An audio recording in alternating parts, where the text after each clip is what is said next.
Olá, pessoal, boa noite. Como estão?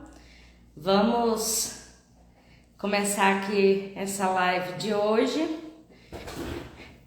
Me falem aí como que tá o som. O som tá legal?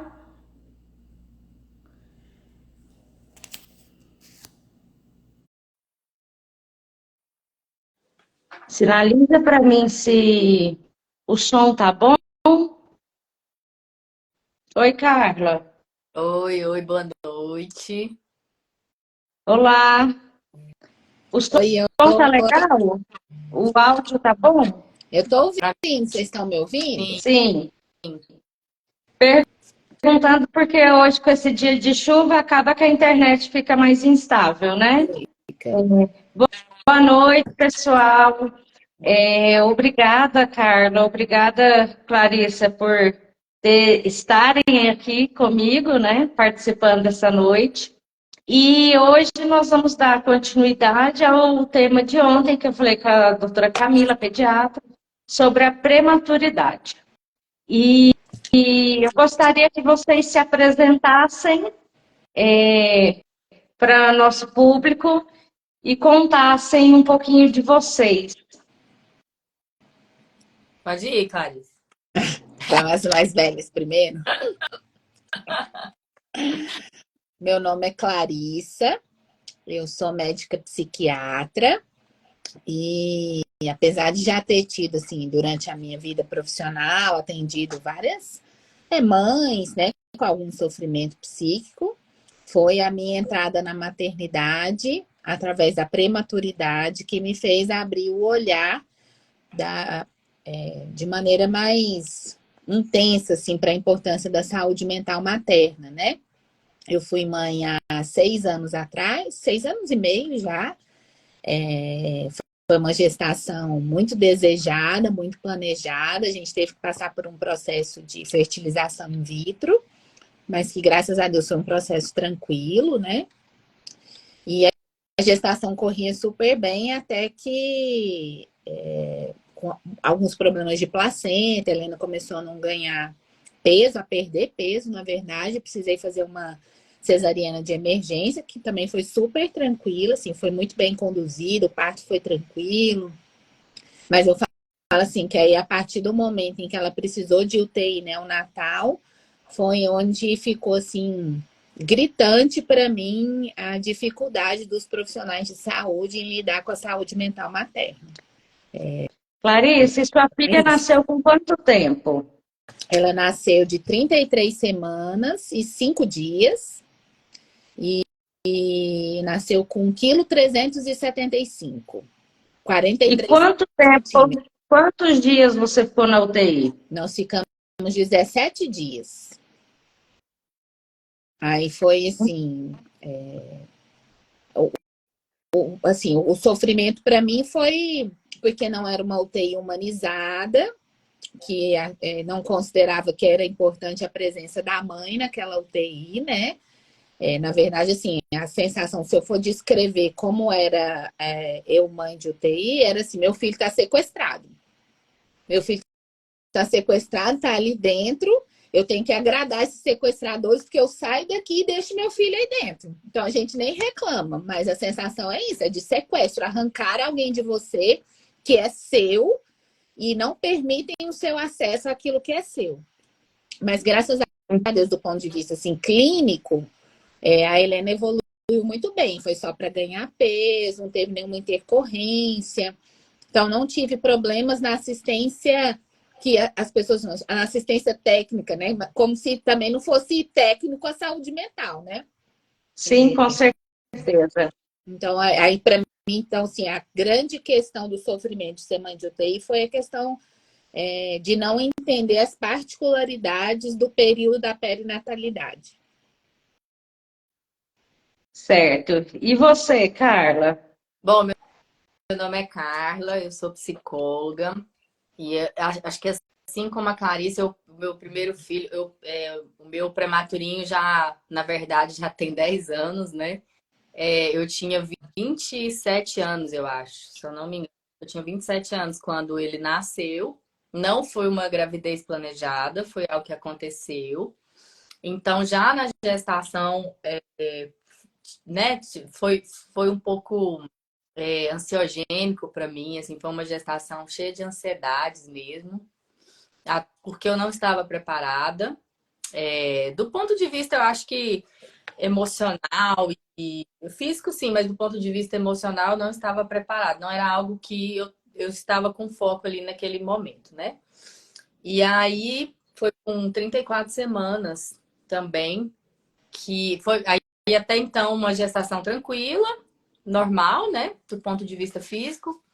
E acho que aí a partir acho que da 30ª semana, se eu não me engano, já são 10 anos, pode ser que eu erre alguma coisa, mas acho que foi isso. E eu comecei a entrar num quadro de pré-eclâmpsia. E minha pressão subiu muito. Mas foi um caminho até o nascimento, porque o obstetra que me acompanhava, não ouvia os meus sintomas, não ouvia o que eu falava, descredibilizava a minha fala. Então, eu fiquei de certa forma, sem assistência até o parto, que foi com 34 semanas, foi quando eu entrei em síndrome de HELP. Eu não sei explicar exatamente Não, a tá diferença. certinho, Carla. Tá bem. É assim mesmo. É, E aí foi com 34 semanas que ele nasceu. Então, foi algo muito, assim, para mim foi muito avassalador, assim, quando eu fui ganhando a consciência do que tinha acontecido, né? Mas o parto em si mesmo, assim, eu acho que o que eu senti mais foi que o meu marido não pôde entrar comigo na época, assim, então eu fiquei meio ali a ver navios, né? E no pós, assim, eu acredito que foi mesmo essa questão de repente, bom, tem um filho ali, eu não tô podendo exercer o meu papel de mãe, né? E eu conto muito essa história que tinha uma enfermeira, eu me lembro, assim, que já nos últimos dias, assim, que ele estava perto de sair para ter alta, então eles já tiravam ele da incubadorazinha, né? Para ele vir mamar, para a gente treinar a mamada. E aí também não era uma UTI humanizada, então eu tinha horário, né? A gente só entrava das 4 às 5, mas eu fiquei muito fragilizada emocionalmente, então assim, eu ficava lá o dia todo porque eu tinha que fazer ordenha, mas eu só podia ter acesso a ele das 4 às 5. Então, e na ordenha também era um lugar onde só tinham mulheres, né? Mas o meu marido na época não podia entrar também, assim, nesse lugar. Enfim, então você acaba tendo uma vivência ali muito sozinha mesmo, né? Mesmo que você esteja rodeada de pessoas. E eu lembro que tinha uma enfermeira que ela trazia o Luiz Felipe para mamar. E ela fazia um moicaninho nele, assim, porque ele só tinha aqui a parte, o cabelinho aqui na parte de cima. E ela fazia um moicaninho. Gente, eu senti um ódio dela. Mas um ódio, assim, uma raiva. Um ódio que a sensação era justamente essa, assim, de sequestro. Quem é essa pessoa para fazer um moicano no meu filho, né? Mas eu também não consegui expressar e nem falar isso, obviamente, ali naquele contexto, né? Mas por dentro, emocionalmente, para mim estava invadindo o meu espaço, né? E aí você vai fazer o que com isso? Né? Então, assim, as fragilidades são enormes porque não, como é a vida, né? Tudo que é abrupto, tudo que sai fora do planejado, psiquicamente a gente tem uma dificuldade mesmo de se adequar, de se adaptar, né? E eu acredito muito assim que a assistência, no caso da UTI neonatal, em muitos momentos, né, a gente tem essa dicotomização da saúde física e emocional, né? E eu acho que a gente anda muito para trás quando a gente faz isso. Porque, assim, a gente fica separando coisas que, na verdade, são integradas, né? Então, quando a gente não pensa no todo, e aí eu sei que a UTI tem toda uma rotina e tal, né? Eu já fui psicóloga de UTI, não de UTI neonatal, eu sei da complexidade. Mas é um fator que a gente sabe que a ciência já mostra, né, o quanto é importante a presença ali dos pais, né, dos responsáveis.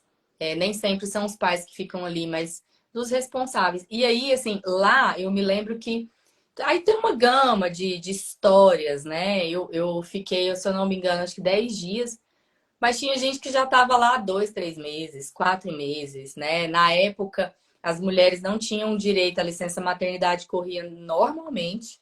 Então, tinham mulheres, inclusive, que tinham que voltar a trabalhar, mas o bebê ainda estava lá na UTI. Então, são questões muito complexas, eu acho, para os pais. Sim.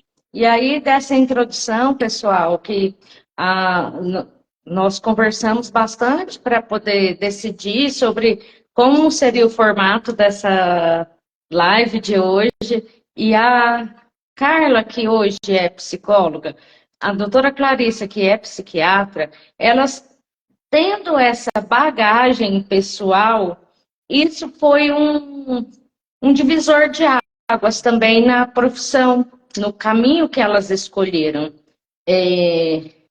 Como eu tenho bons amigos, eu ando bem acompanhada, eu vou falar um pouquinho da Carla, né? Me corrige. Carla, que agora eu já tô craque no pré-natal psicológico. Olha o que ela falou, que a gravidez, ela desencadeou uma ansiedade muito grande. Quem aqui já sabia que ela ia ter pré-eclâmpsia? Você. Porque a ansiedade é o ciclo medo, tensão e dor, a gente libera adrenalina, vai subir pressão e sobe pressão, grávida é pré-eclâmpsia. Então a gente já sabe, aqui, batendo o olho aqui, a gente já sabia desse final, né? Sim. A doutora Clarissa, como foi uma gestação de FIV, não quer dizer que sempre vai acontecer, mas tem uma chance maior de ser um bebê com restrição de crescimento. Então, são coisas que a gente, dentro do contexto, o obstetra que tem bons amigos, que anda com a equipe multidisciplinar, transdisciplinar, ele consegue bater o olho e falar assim, eu vou dar uma atenção especial aqui essa paciente tem grande potencial de complicar, e por aí vai, né?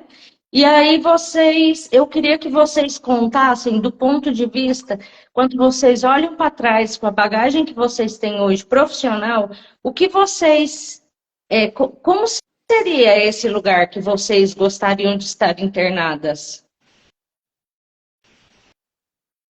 Eu até quando É, eu engravidei da Manuela, né, que eu engravidei pela segunda vez, que aí foi mesmo sendo uma gestação na pandemia, foi muito mais tranquilo, uma gestação muito tranquila.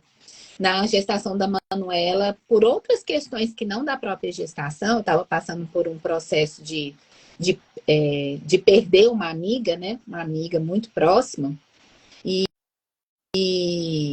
eu fiz terapia, e na época a terapeuta me falou uma coisa que eu trouxe um pouquinho da minha vivência da primeira gestação, que é assim, né?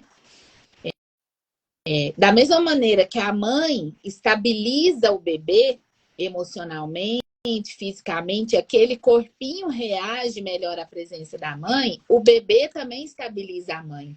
Então, eu acho que os profissionais que trabalham em UTI, eles têm que entender que não existe uma ruptura instantânea do binômio mãe-bebê com o parto. Isso é um processo que vai acontecendo, porque eles tratam como se cortou o cordão umbilical, do ponto de vista psíquico, essa junção não existe mais, né? E a gente sabe que a vivência não é essa.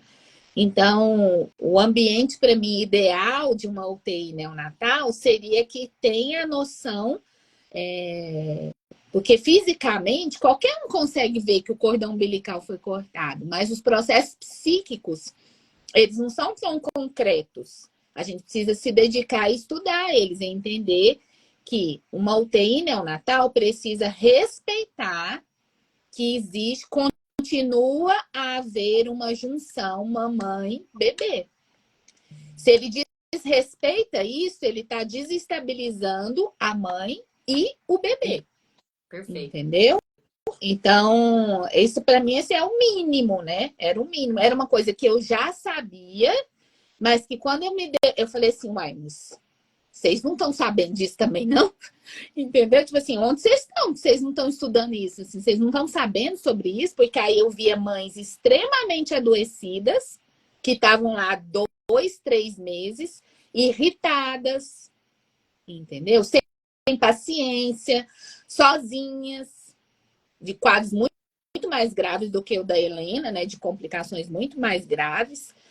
E aí, essas mães, naquela sensação, tipo assim, meu filho tá aí dentro, eu dependo dessa equipe para cuidar, normalmente o que vai acontecer? Essa mãe não vai jogar isso para cima da equipe.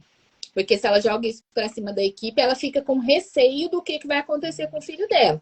Então, ela vai implodindo. A gente via as mães eram implodindo, entendeu? Adoecendo, implodindo, sem condições de lidar.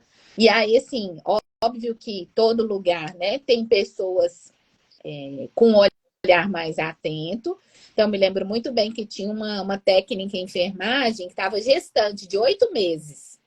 E o dia que era o plantão dela, eu me sentia mais tranquila. Porque eu via que o cuidado dela, a Helena, era mais cuidadoso, era mais carinhoso, era mais delicado. Mas tinha algumas enfermeiras, tipo assim, da Helena, de dar mamadeira para ela oferecer, depois ela ter mamado no meu peito, ela tá fazendo ânsia de vômito e a pessoa continuar forçando, porque tem que tomar, entendeu?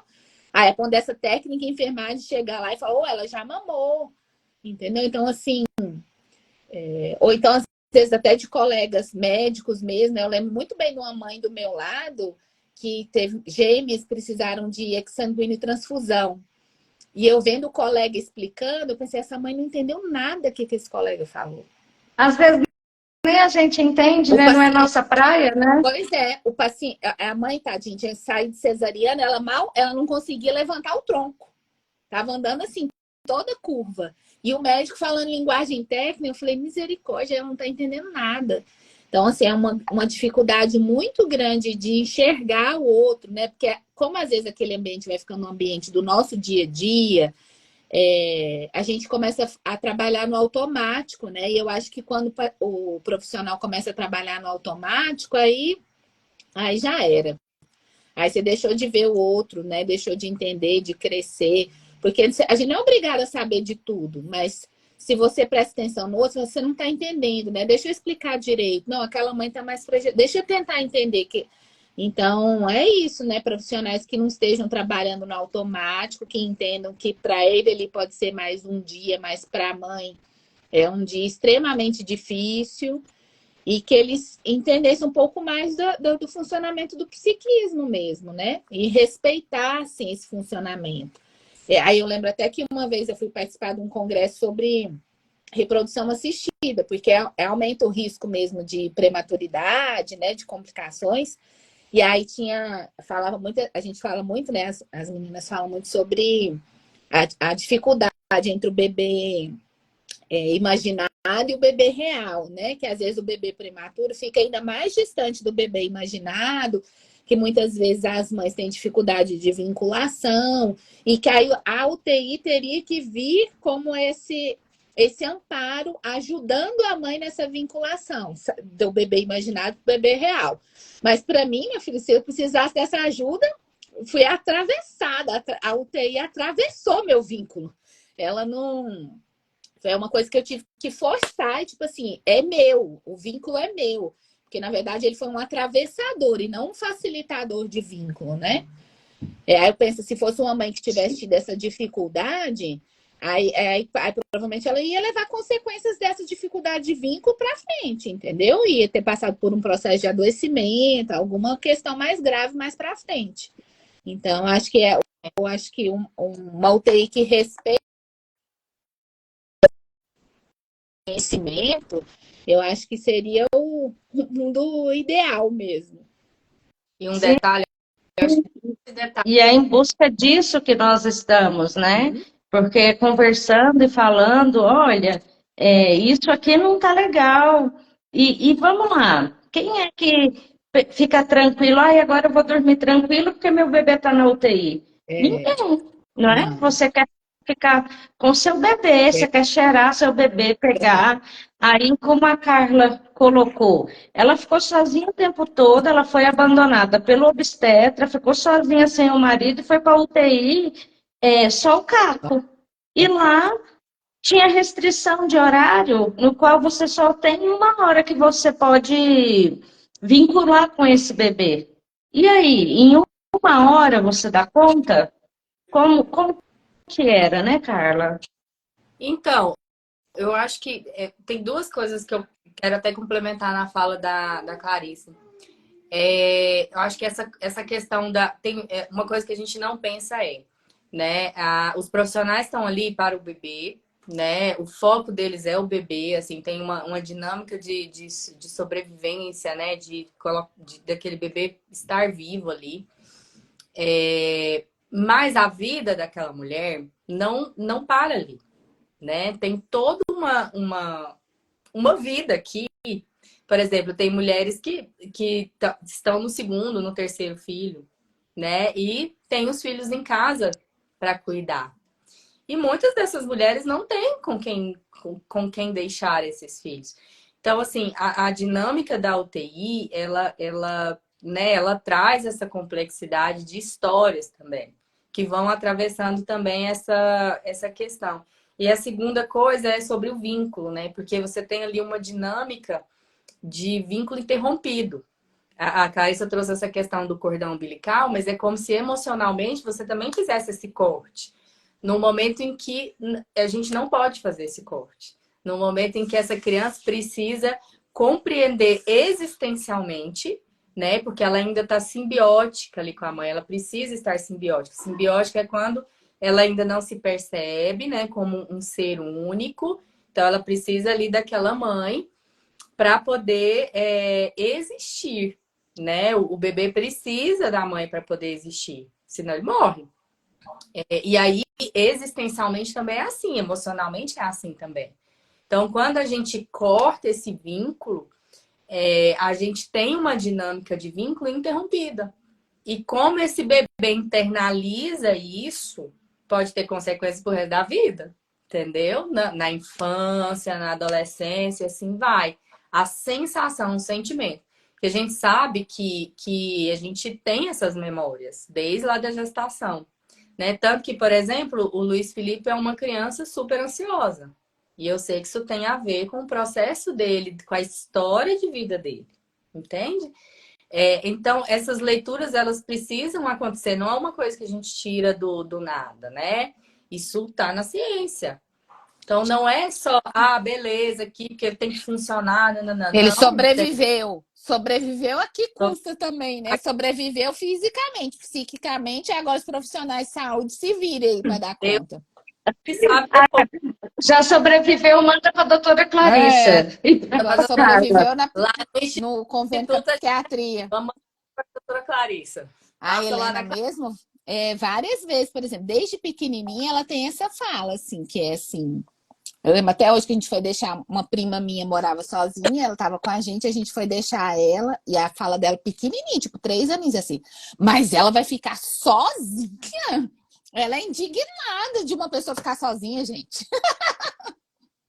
Mas fulano vai ficar sozinho? Para mim era muito importante na minha segunda gestação não estar sozinha. Então, nada para mim era mais importante do que isso, né? Então, foi uma coisa, uma necessidade, assim, e eu lembro que tem umas coisas que vão ficando muito simbólicas, né? Então, depois eu falei assim, nossa, eu não tive aquele quadrozinho, né? Assim, nossa, corta maternidade. Tem. Aí a lembrancinha de maternidade, por exemplo, eu só fui, que eu tinha organizado, eu só fui poder entregar muito tempo depois em casa, assim, né? Então, essas coisas que são muito simbólicas, assim, são bobeira. Não, porque ela tá falando ali de um sentimento, na verdade, não é a coisa em si, é o que tá por trás, né? Mas, ok, assim, eu voltei com meu filho para casa, né? Eu passei filho para casa. E eu acho que o que mais mexe ali com o binômio, né? E com o triângulo, no caso, o pai, a mãe e o bebê ali, é a possibilidade de você não saber, na verdade. Você está lidando ali com o inesperado todos os dias. né? Então, o que mais é presente como emoção primária ali numa UTI é o medo. É o É. medo. E a gente, com medo, a gente tem duas reações possíveis. A gente tem ou a gente paralisa diante do medo, a gente não sabe o que fazer com aquilo, né? Ou a gente tem um processo que é de fuga. A gente só vai fazendo, fazendo, fazendo, entrando igual um trator, né? É, meio que a esmo, também sem pensar. Mas é uma emoção muito presente, né? E aí, o que que isso, onde que isso vai desembocando ali? Em síndrome do pânico, por exemplo, ou num quadro de hipertensão. Vamos falar de físico, que é o que as pessoas mais veem. Aí essa mãe começa, ou esse pai começa a ter uma crise de hipertensão, ou começa a ter uma questão de reatividade, né? De humor que vai oscilando num nível que a agressividade vai vindo, vai despontando em todo mundo. Quem estiver na frente, nos meninos menores, enfim. Então, é uma dinâmica que desorganiza A todo um sistema. família inteira. A família inteira, todo um sistema. Sim, e só voltando aqui um pouquinho, a gente fala assim, né, que cada mulher tem o parto que ela precisa. Vocês precisavam desse parto dessa forma por algum motivo. E que ele veio, né, para vocês, e vocês hoje, vocês são luz de tantas mulheres, vocês têm uma bagagem para falar sobre fazer pontuações e dar ferramentas para as outras pessoas saírem, né? Quando vocês estavam falando da UTI, uma coisa que eu percebo desde muito tempo, ao mesmo tempo que aquelas mulheres têm muito sofrimento, elas também desenvolvem uma amizade muito grande entre elas. Uhum. E as mais antigas já estão ali mais tempo, quando chega uma mãe nova, ela vai lá e recebe essa mulher. E aí vai se formando essa teia. Eu acho isso bárbaro também, porque entre nós temos esse instinto, né? Aí já fala assim, ó, o plantão de fulano é um inferno, plantão de ciclano é ótimo, não é assim? É, desse E, jeito. e forma essa amizade. E aí vem mulheres como vocês e passam por isso e estão aqui para contar e dividir essa história, porque isso faz parte da vida de todo mundo. Quem que não conhece uma mulher que teve um bebê prematuro? E como que será que essa mulher passou por isso? Como que essa família ficou? A saúde mental é um tema importante depois da pandemia. Virou tema importantíssimo, porque nós perdemos. Se a gente já era ansioso, hoje somos É, mais, não é é. mesmo? E a gente precisa de cuidar das pessoas, cuidar um dos outros. E se eu sou médica, meu bebê está prematuro, está na UTI, eu estou sofrendo, uma mulher que é professora e o bebê está na UTI está sofrendo Tá, também, tá. né? Lá somos Então, todas mães. mais mulheres, famílias. Então, por que não? É, eu tenho uma experiência boa, porque onde eu trabalho é uma UTI humanizada, e eu sou encantada com eles. Eu falei ontem com a Camila. É, meu Deus, os chefes, a parte médica, a parte da enfermagem, eles são tão carinhosos, as fonos, fisioterapeutas, a psicóloga. A psicóloga, gente, é tão maravilhosa que eu tenho vontade de pôr ela num potinho, assim, levar para casa, sabe? E isso não é para todo mundo, infelizmente. Era uma É. coisa que, que deveria ser para todos, para Uhum. toda a população. E, infelizmente, não é. E isso dá um bug na gente, né? Porque eu conheço muitas formas, eu sei qual é uma forma que é menos difícil, né? A gente não tem como aquebrantar tudo, né?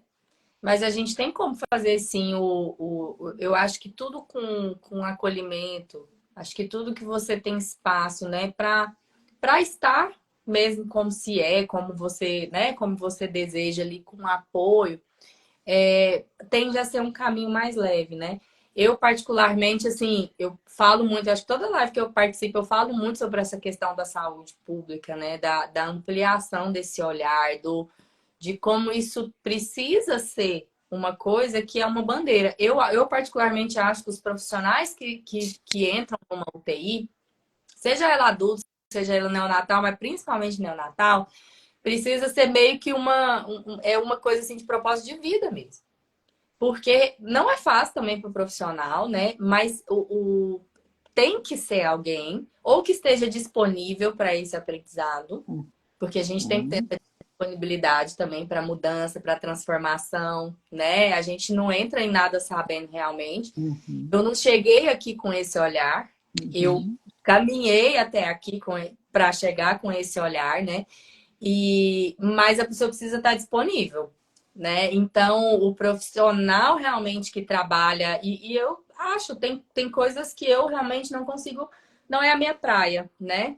E tem outras coisas que é super minha praia. Então, o profissional também precisa ter esse olhar de assim, não, aqui bateu meu coração, aqui, né? Ontem viralizou na internet, nada a ver com a saúde, mas acho que tem a ver com isso que a gente está falando.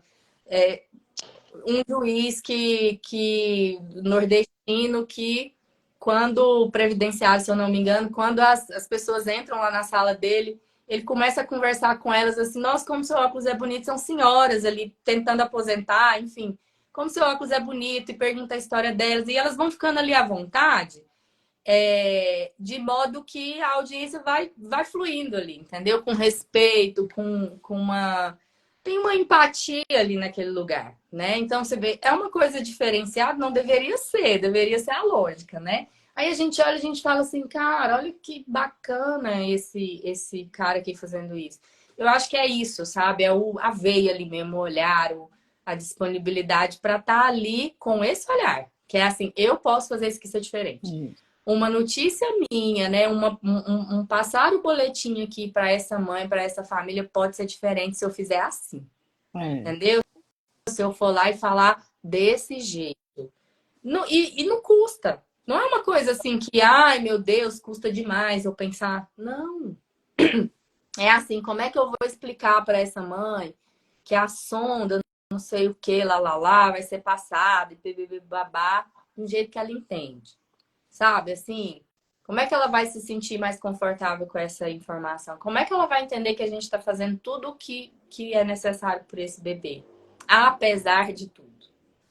O que às vezes eu acho mais difícil, né? Que assim, a minha formação, eu fiz medicina na UFG, uma formação toda dentro do SUS, né? Uma formação toda dentro do SUS. Mas eu fui mãe dentro de um serviço particular. Então, assim, onde não é uma questão de falta de dinheiro propiciar algumas coisas, porque às vezes no SUS, às vezes a gente tem aquela coisa, não, a gente está fazendo melhor, mas está faltando estrutura, falta isso, falta aquilo. Mas eu trabalhei, por exemplo, 11 anos num centro de atenção psicossocial, uma equipe maravilhosa do CAPS Esperança que se desdobrava para tentar ir além do que a estrutura oferecia. Então, eu tive experiências em maternidades públicas que funcionam muito melhor do que hospitais particulares, que respeitam mais esse binômio, né? Então, eu acho que às vezes a dor é essa, tipo assim, essa pessoa tem tudo para fazer um serviço melhor, por que que ela não está fazendo? O que está impedindo ela, né, de respeitar essas questões? Clarissa, essa sua pontuação foi tão assertiva que aí eu vou ler o que uma amiga escreveu aqui. Olha como completa. Por aqui. Eu penso que os profissionais não têm um preparo emocional para trabalhar em certos serviços. Então, não é se o profissional é SUS ou particular, é porque ele não tem para dar em nenhum lugar. Ele não E aí, ele não tem para dar.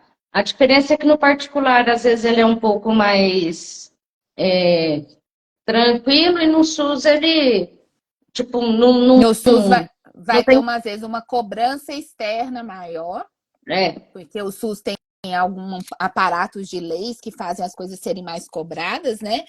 E a sensação que eu tenho muitas vezes é que os serviços particulares é como se estivesse acima da lei. Nós funcionamos assim, é lei que a mãe esteja aí dentro, mas nós funcionamos assim, se você quiser, você aceita assim. Entendeu? Exatamente. E como a gente está num momento de grande fragilidade, como que você vai se exigir de uma mãe brigar nesse momento? Ela não está tendo energia, às vezes, para coisa simples, gente. Para produzir uma ml de leite, a gente já sui isso aqui, não, entendeu? A gente está tentando se estabilizar. Então, é uma Tem um questão até prazer, de então, gestão, né? Da gestão de quem tem o dinheiro, de quem monta a estrutura desses hospitais, quem contrata esses profissionais, entendeu? eu posso ler aqui claro. Posso? Eu acho que é a mesma pessoa que falou da questão do preparo emocional. Aí ela coloca assim, né, que muitas vezes os empregadores, as cobranças, a sobrecarga. Eu também acho que é uma questão Não, estrutural. é uma pessoa maravilhosa, é minha cunhada maravilhosa, Ah, enfermeira. então, eu E, acho que é e uma eu vou questão mandar estrutural um mesmo. beijo para a Lúcia, minha amiga de faculdade também, que Eu não está acho que ao vivo. é uma questão só individual, é uma questão estrutural mesmo. Estrutural, estrutural. Mas eu também penso que enquanto indivíduo, a gente também não pode se isentar, Não, entendeu? não Então, pode. a Eu falo isso estrutura, da vivência do CAPS Esperança. Estrutura terrível. Uma sim, equipe magnífica, que vai adoecendo muitas vezes no processo, né? Em dar com os burros d'água nessa estrutura. Mas uma equipe que se desdobrava em milhões para tentar oferecer o melhor de uma gestão pública que engessava ela, né? Mas é que normalmente quando é no serviço particular, que tem circula mais dinheiro, né? Pelo menos ele tem um dinheiro mais. Você espera mais, né?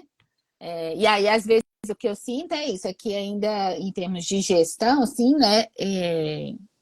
Não sei se é porque aí a gente na saúde, a gente conversa de medicina baseada em evidência, científica, né? Aí eu não sei, a parte da administração, não sei se eles conseguem entender isso que a gente está falando, que o que a gente faz não é pensando só em questões financeiras, que tem questões de ciência mesmo, né? Com certeza. a gente é atravessado muito pela questão do lucro, né, do capitalismo e tal. E aí, sim, né, os serviços particulares muitas vezes funcionam com o dimensionamento da enfermagem abaixo do mínimo estabelecido. Eu já trabalhei com enfermeiros em serviços particulares e realmente é uma loucura, assim. Eu, por exemplo, abri mão de estar num lugar particular porque eu não me encaixava mais nesse modelo, assim, não dava para mim realmente. E eu sei que nem todo mundo pode fazer essa escolha, assim. Eu fui Isso. trabalhando para conseguir fazer, né? Mas de fato a gente tem realmente uma questão de estrutura que é muito difícil. Não tá nem aí para saúde mental. Vamos falar muito rasgadamente. Não tá nem para saúde mental. O serviço que é para ser prestado, ele é aquele serviço que tá ali pronto e vamos fazer isso, né? Eu acho que no SUS, a Pérola nasceu no SUS, no Dona Iris, foi uma escolha, assim, todo mundo, na verdade, me perguntava muito, como assim? Você não vai pro particular? Eu falei, não, não tem nada lá que eu precise. O que eu busco não é estrutura, né? O que eu estou buscando é outra coisa, entendendo todas as possibilidades que poderiam dar errado no processo, que eu acho que isso é muito importante também, a gente entender que tem um monte de coisa que não está no na nossa mão, né? Alcance. Nosso alcance. Mas o que eu queria era a possibilidade de não estar sozinha, de ter um parto respeitoso e o que eu pude fazer por isso eu fiz, né? Isso, assim Aí mesmo. a doula aí meu esposo já ficou comigo o tempo inteiro. Então, assim, aí já foi um outro momento, assim, né? Que eu fiquei, não estava vulnerável, eu consegui me organizar, tanto emocionalmente quanto fisicamente também, pensando em todas essas possibilidades para isso. Então, eu fiz o caminho inverso, que as pessoas vão mais para o particular, né? Na ideia de que vão estar mais protegidas, eu fui fazer o caminho. E, obviamente, né, a gente tem uma equipe maravilhosa em Goiânia, né? do Humaniza Gym, que oferece todas essas possibilidades, né? Então, não é porque a gente está falando assim, o particular é ruim. Não, a gente Não. está falando que a Tem gente precisa profissionais bons e todo, ruins nos dois né? lados. Mas do ponto de vista de UTI, a UTI, no caso, eu vou falar da realidade goiana, né? A UTI do Dona Iris, ela é uma UTI extremamente humanizada, ela é realmente um modelo, né? Não sei como tá lá hoje, mas antes eu sei que o Dona Iris está passando por muitas fases, né? Mas eu sei que ela era um modelo, projeto Cegonha, né? Vários projetos ali que respeitam esse binômio, respeitam o vínculo, que realmente fazem o processo ali ficar um pouco mais leve, né? Hoje até estava conversando, cara, você falando desse da responsabilidade individual, né? Eu estava conversando um pouco com os meus alunos sobre essa questão, que eu costumo falar assim, né? Vou falar da medicina, mas na verdade para mim é todo profissional de saúde. O nosso trabalho, apesar de toda a tecnologia que vai, né, vai crescendo, vai melhorando a qualidade de assistência, ele ainda é um trabalho artesanal. Então, não tem como a gente trabalhar em escala industrial. Em escala industrial, o serviço fica mal feito, né? Então, fala assim, a gente falando até da questão da pressão dos convênios, por exemplo, muitos alunos têm convênio e reclamam da consulta. Uma aluna falou que o pai tinha feito uma cirurgia de ablação, voltou numa outra cardiologista, ela nem auscultou e não aferiu a pressão dele depois do procedimento. Ele perguntou, a senhora não vai me examinar, não? Não, senhora, tá ótimo, pode manter isso assim. Ela é evidente, né? Como é que ela sabe que eu tô bem? Ela nem me examinou. Porque às vezes é isso, né? Às vezes eu já tive colegas psiquiatras que atendiam comigo no SUS e já ouvi essa frase, falar assim, não, mas o que eu faço aqui no SUS não é psiquiatria. Eu faço psiquiatria lá no meu consultório. Resguarda essa questão da estrutura. Como aqui eu não tenho a estrutura adequada para fazer, eu faço de qualquer jeito mesmo. Eu faço o que é possível, o paciente entra, a receita já está pronta, eu converso 5 minutos se é isso mesmo que dá, né? Então, a gente também não pode se esconder atrás da estrutura, né? A gente, igual você falou, a gente tem uma responsabilidade individual, porque senão a gente entra naquilo do que eu falei, do automático, da indiferença, né? Então, assim, de alguma maneira a gente precisa Eu tive um professor. Ou procurar outros caminhos para sair daquela estrutura, que eu converso muito isso com alguns amigos que atendem SUS, né? Ou estão em algum lugar que eles não gostam, por exemplo, não, vamos procurar outras possibilidades, onde você pode exercer sua profissão do jeito que deveria ser mesmo, né? Ou a gente tem que ir se adequando e tentando fazer de um jeito ali que seja para o que a gente foi chamado, né? E não porque senão aqui eu não estou fazendo psiquiatria, fiquei olhando para a pessoa assim, falei, você está fazendo o que aqui, Jesus? Eu tive um professor que eu levo isso para minha vida, assim. Na psicologia, a gente tem, quem trabalha muito com clínica, tem muita coisa de sessões, né? De um processo terapêutico, às vezes, um pouco mais longo e tal.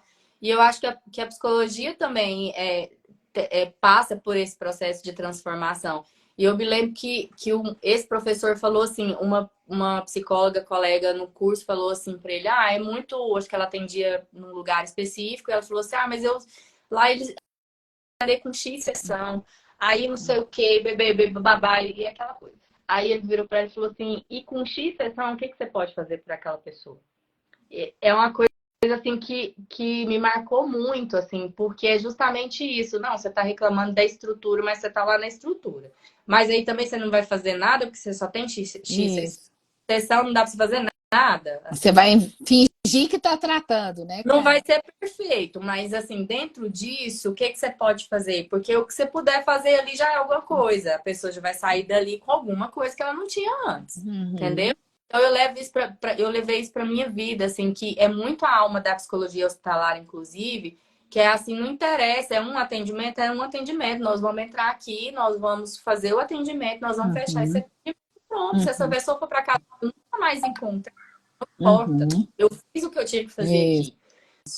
Eu acho, com certeza. levando isso assim para o momento da UTI, assim, né? Se são 2 vezes, né? As intervenções ali que podem ser feitas no sentido de aproximação, de garantia de vínculo, né? De escuta dessa mãe.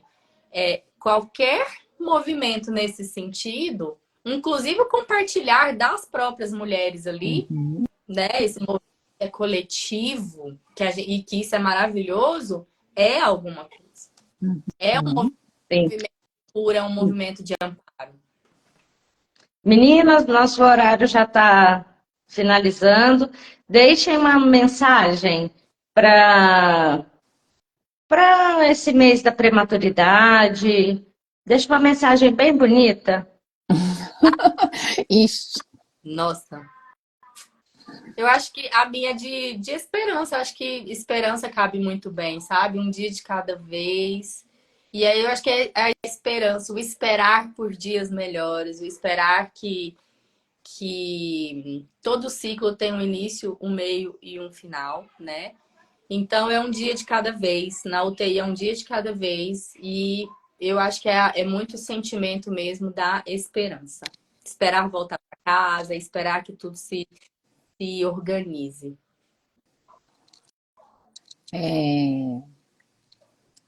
Eu acho que assim, o que eu poderia falar para as mães que estão passando, né, os pais nesse período, falar mais das mães da minha vivência, né? O Gabriel tem até uma vivência em algumas coisas diferentes da minha, né? Mas é assim, que elas respeitem seus desconfortos, que é uma situação desconfortável mesmo, que elas não têm que achar que está tudo normal, que elas não têm o direito de questionar, de pensar diferente, como se a opinião dela não fosse válida, que o profissional sabe mais, né, sabe tudo sobre o filho dela. Então, assim, que as mães de UTI possam se sentir validadas, né, naquilo que elas sentem, acolhidas, e que se não puder ser pela própria equipe da UTI, né, que elas se amparem das outras mães, às vezes de outros profissionais, né, igual hoje na internet tem muita informação, né? Eu lembro que na época da Helena eu fui muito atrás de informação sobre ONGs que trabalhavam com prematuridade, mas que elas se sintam, se permitam sentir todos os sentimentos que ser mãe de UTI traz, né? Que não tem nada de errado elas sentirem desconforto, que são processos que trazem essas ambivalências mesmo, e que seria muito bom que elas fossem respeitadas, né, nesse vínculo mãe-bebê, que não se rompe ali com o corte do cordão umbilical. Que essa informação chegue para mais pessoas. Sim. Doutora Clarissa, Carla, obrigada pessoal. A mensagem que eu vou dizer é específica para mães de UTI NEO, famílias. Não é fácil ter quem você ama na UTI. Dói muito, mas tenha confiança que aquela equipe vai tratar bem o seu bebê e façam também a sua tarefinha de casa.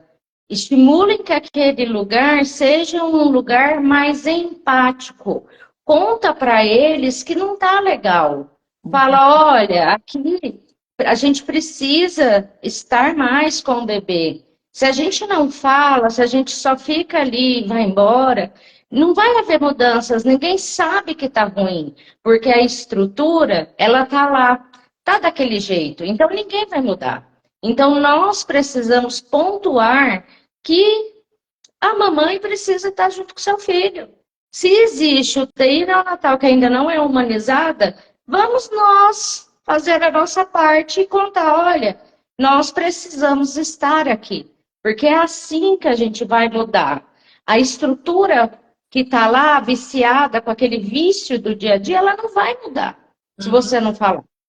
Então, exatamente. a mensagem que eu deixo é essa. Nós, como sociedade, nós temos que mudar, nós temos que falar que não está bom.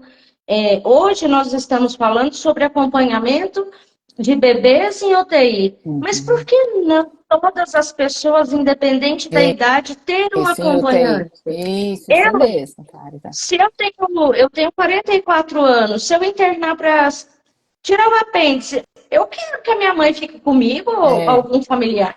Por que que eu vou ficar sozinha? Isso. Aí você está passando por um período que você está extremamente frágil, você vai ficar sozinho porque você é adulto. Então, são coisas que não faz sentido. Não, Mas por não faz hora a gente sentido. vai lutar aqui pelo que está menos difícil, né?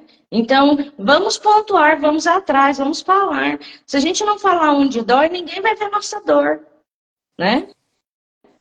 Deixa eu ler aqui da Thay. A Tainari foi uma paciente que a gente teve, o bebê ficou na UTI.